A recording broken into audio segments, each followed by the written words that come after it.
Okay, good. Thank you, Mr. Chairman. My name is Dick Lavine. I'm Senior Fiscal Analyst at the Center for Public Policy Priorities in Austin, and I will try to be succinct. Let me just start with the report. This is from the Comptroller. It's from 2010. It's an analysis of Chapter 313 since no bill passed last session. It's all still perfectly valid. You can read it for yourself. I'll just read the program recommendations. First one is that supplemental payments to districts are evidence that the incentives awarded are higher than necessary to attract these projects and represent unnecessary cost to the state, and I'll give you a couple of specific examples of that. Second, the recommendation from the Comptroller is to modify the requirements pertaining to renewable energy projects you were just discussing with targets and benefits and more closely correlate to those projects. There's information in here about job waivers. Once the projects were allowed to waive the minimum job requirement, and in rural areas that's only 10 jobs. There's a page and a half in this report of the projects that have had job waivers. So wind may be attractive for many, many reasons, but it doesn't create a lot of jobs, a lot of direct jobs, and probably it needs to be a separate program. 313, which was originally to create large numbers of well-paying jobs with benefits at manufacturing plants, is completely inapplicable to wind and needs to be reconsidered. The third is, here it is, the cost per job to the state for jobs created under 313 agreements is approximately 40 times higher than the cost per job for the Texas Enterprise Fund. I think Senator Davis quoted that. And the last is that the program should be evaluated, as her bill would in one way.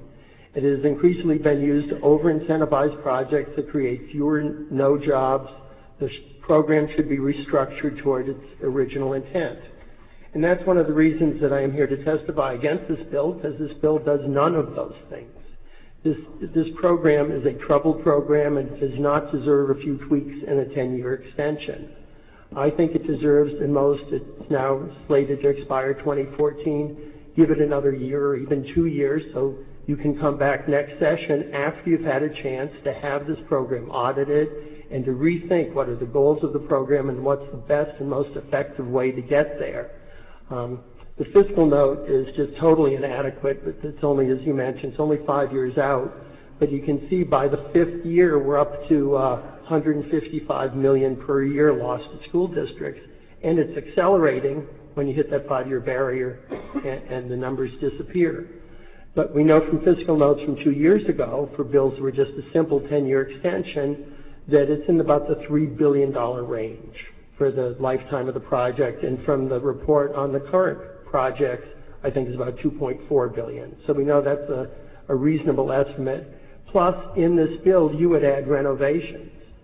That's a new wrinkle that's not been done before, and I expect would add billions and billions more to the cost of the program over the life of the contract. And then in the transparency issue, in addition to what you mentioned, Senator, on pages 28 through 30, among the things that would be deleted would be the amount of taxes that would have been imposed, or in other words, the cost of the state for foregoing that taxation, and the number of jobs created. Yeah. So under this bill, you wouldn't even have the information that's on the next sheet of your packet here, which is the information, some of which Senator Davis was quoting, about the cost per job, and also the fact that just 2 projects, Toyota and Caterpillar, account for half of all the jobs created under Chapter 313 with only 2% of the cost. Yes? Well, your time's expired, and that's why I was raising my hand. All right. I didn't believe I saw a clock going. Well, I'm not going to debate you, Mr. Lavine, on time. Do you have anything else you want to add quickly? I do. You can read for yourself. The next 3 pages show that projects were willing to give back 40 and 50% of their net benefit, meaning we're giving them 50 or 60% more tax break than they need, if they need any incentive at all. The next 2 show projects that say themselves it's a wood project. We're looking in East Texas. Another one involves cattle. They're looking in the Panhandle. We don't need to give them incentives. They've already chosen Texas. Mr. Chairman, do you have any questions? Yeah, I do. Just give me a second there, Mr. Lavine.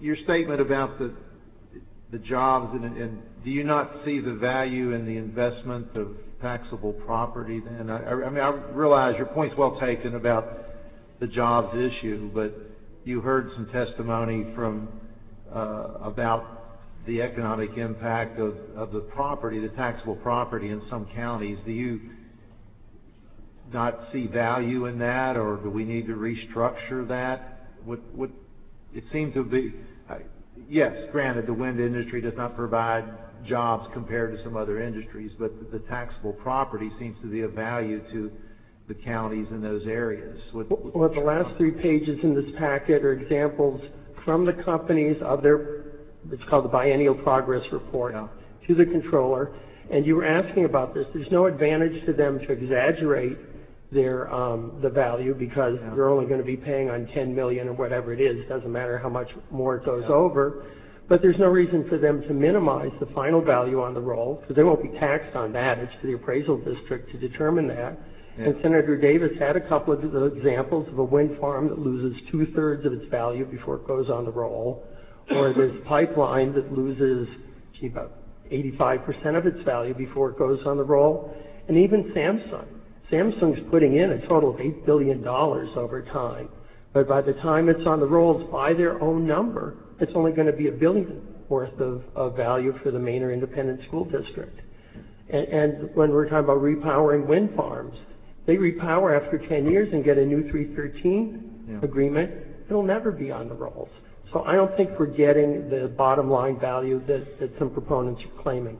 Okay. The other statement you said several times about getting more incentive than they need. What do you base that on? I gave 3 examples here of agreements from companies where they would rebate to the school districts 40, 45, 50% of their net tax benefit. Now, originally that was a problem because it was distorting the school district's decision making. Why would they say no if they were covered by school finance and getting back a lot of money? Now we've limited it to $100 per student, but really that was just a symptom of the greater problem, which is if the company's willing to give up half its tax benefit, we're probably giving them twice as much tax benefit as they need, if they need any incentive at all. Okay, and Dick, on page 28, about the reporting, it will include, and you have it there with you? I do, sir. Yeah, does that not address some of the issues you raised, if not all of them? No, actually on page 29, line 8, where you're reporting the total amount of wages rather than minimum wage. Yeah. Well, we know, like when Michael Dell walks into a room, all of a sudden everybody looks on average $1 billion wealthier. But that's not the way it works. The point of this is 80% of all new jobs created under this program are supposed to pay 110% of the local manufacturing wage.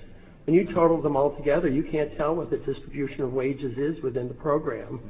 And then the last line, on the next page, on page 30, you cross out the total of new jobs altogether. So you won't be able to get the information that Senator Davis was using about the total of jobs. And here it is on page 29, lines 20 through 22, the amount of taxes that would have been imposed. So you won't know the number of jobs, you won't know the cost per job, and you won't know the wages from the jobs.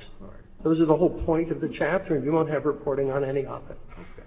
Well, thank you. We'll look at that, I promise. I'll be happy to work with you. Okay, great. Thanks for being here. Senator, can I make one point about jobs very quickly?